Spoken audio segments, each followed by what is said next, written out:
అంటే సమాజం పట్ల అవగాహన ఉండి సమాజానికి ఎంతో కొంత మేలు చేయాలి అన్న ఆలోచనలో ఉన్న పర్సన్లలో తిను ఒకరు ఖచ్చితంగా. అంటే రాజకీయాలు కాదు ఫస్ట్ మనం చేయాల్సింది, అంటే ఫక్తు రాజకీయాలు కాదు, ఖచ్చితంగా మనం రాజకీయం చేస్తే ఆ రాజకీయం వల్ల ప్రజలకే మేలు కావాలన్న ఆలోచన చేసినటువంటి వ్యక్తి సబాని వెంకట్. మరి ఈ సబాని వెంకట్ను ఎందుకు ఇంత కట్టుదిట్టం చేస్తూ ఉన్నారు?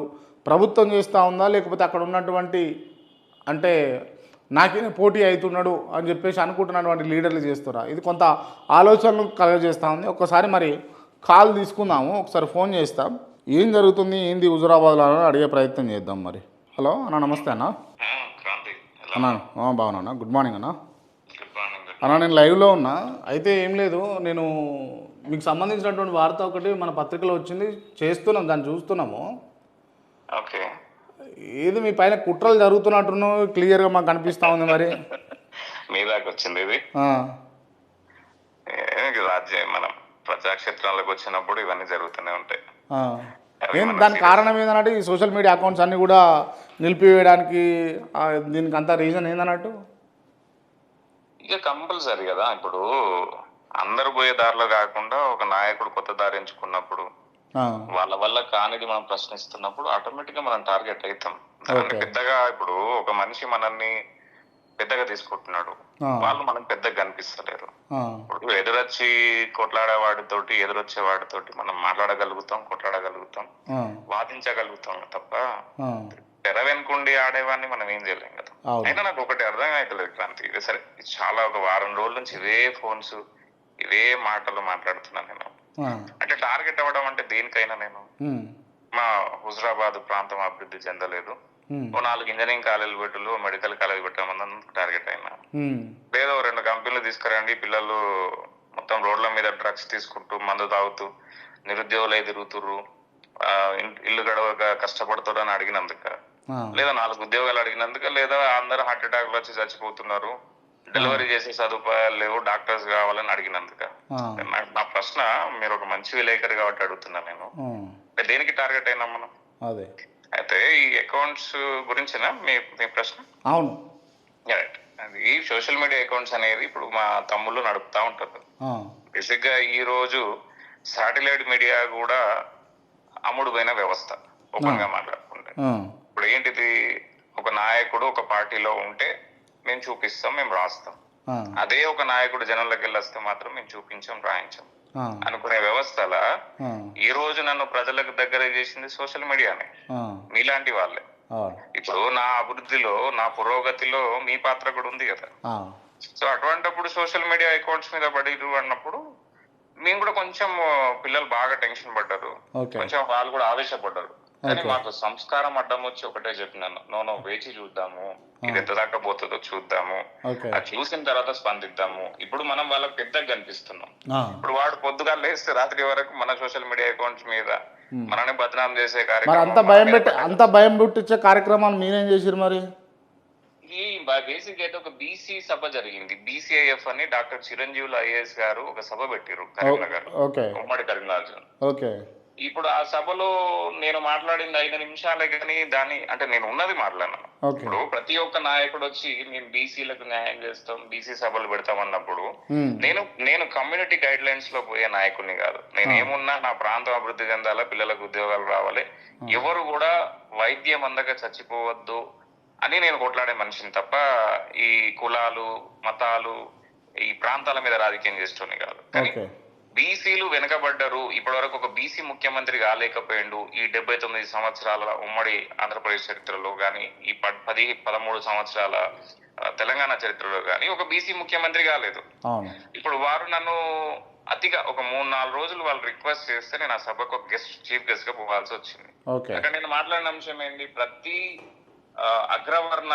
అగ్రకుల నాయకులందరూ కూడా పార్టీ అధ్యక్షులుగా ఉన్నప్పుడు వాళ్ళు వచ్చి మేము కరీంనగర్ గడ్డ మీద మేము బీసీ సభ పెడతాం, బీసీలకు న్యాయం చేస్తామంటే మీరు ముందు party working president, party president బీసీని చేయమని అడిగిన నేను.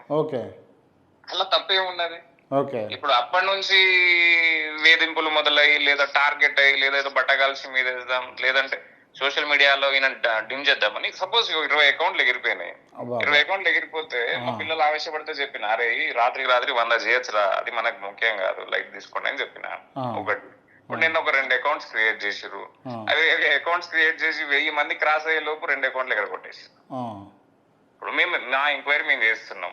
మా ఇన్వెస్టిగేషన్ లో తెలిసింది ఏంటంటే ఉమ్మడి 4 జిల్లాల నుంచి పట్టభద్రుల ఎన్నికల్లో ఎమ్మెల్సీగా పోటీ చేసి ఓడిపోయిన అభ్యర్థి కరీంనగర్ జిల్లాలో తలబండిన ఒక పెద్ద మనిషి ఎమ్మెల్యేగా ఓడిపోయాడు.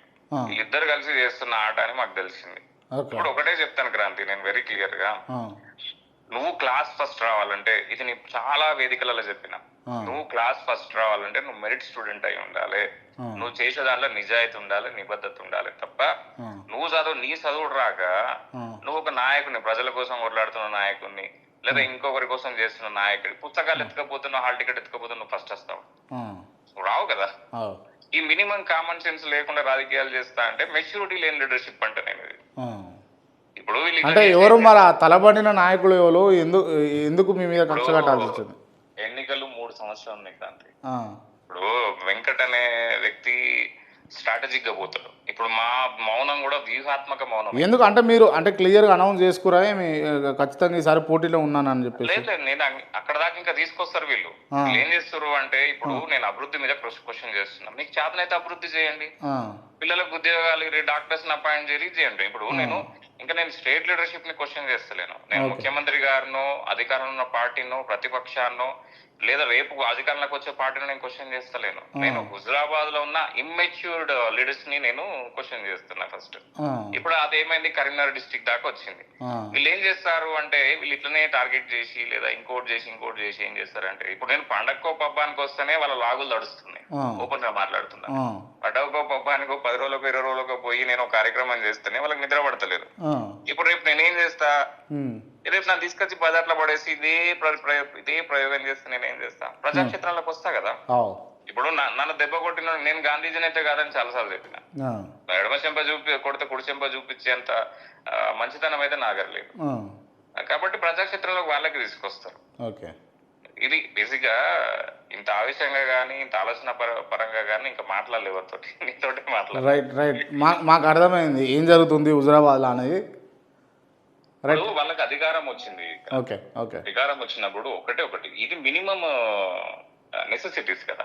అవునవును. ఇప్పుడు మనకు కావాల్సిన ఏంటి, విద్యా, వైద్యం, ఉపాధినే కావాలి. సో ఇక మీరు ఇవన్నిటి మీద ఫైట్ చేస్తారు. ఖచ్చితంగా ఈయన మాకు థ్రెటనింగ్ అవుతారని భావించారు అపోజిషన్స్, మిమ్మల్ని అపోజిషన్ గా తీసుకున్నారు. పరంగానే అనౌన్స్ చేసిన కదా క్రాంతి, మీ ఇంటర్వ్యూలోనే అనౌన్స్ చేసిన. ఏం చేసినాను, నాకు కావాల్సిన 2-3 కంపెనీలు, నాకు కావాల్సిన 2-3 వేల ఉద్యోగాలు, నాకు కావాల్సిన డాక్టర్లను అపాయింట్ చేస్తే నా రాజకీయ భవిష్యత్తు, నేను రాజకీయాలకు రాలేదు, ఒకవేళ వద్దామన్న ఆలోచన కూడా విరమించుకొని నీకు సపోర్ట్ చేస్తా అని చెప్తున్నా కదా. మీరు అది చేస్తే అయిపోతుంది కదా. అది పక్కన పెట్టి పొద్దుమాపు నా పుస్తకాలు ఎత్తుకపోతే నువ్వు ఫస్ట్ వస్తావా? అంతే అంతే. ఇప్పుడు ప్రజలకు తెలుసు ఏది మంచి ఏది చెడు అని తెలుసు. ఇప్పుడు 25 సంవత్సరాలు రాజకీయం చేసిన ఈటల రాజేందర్ గారిని ఒకనొక టైంలో ఒడగొట్టి పంపిరు వాళ్ళు. రేపు వాళ్ళకి ఎవరిని ఎన్నుకోవాలి, ఎలాంటి వాడు వస్తే న్యాయం జరుగుతుంది, ఎలాంటి వాడు వాళ్ళ పిల్లల కోసం ఆలోచిస్తారని వాళ్ళకి తెలుసు. ఇవన్నీ చిన్న పిల్లలు ఆడే ఆటలు వాళ్ళకి తెలివై. ఈ రాజకీయ నాయకులందరూ ఏమనుకుంటారు అంటే, మైకులు పట్టుకొని 4 గట్టిగా మాట్లాడంగానే మేము హీరోలు ఏమనుకుంటే కాదు, ప్రజలు ఎవరిని హీరో చేయాలి, ఎవరిని జీరో చేయాలో వాళ్ళకి తెలుసు.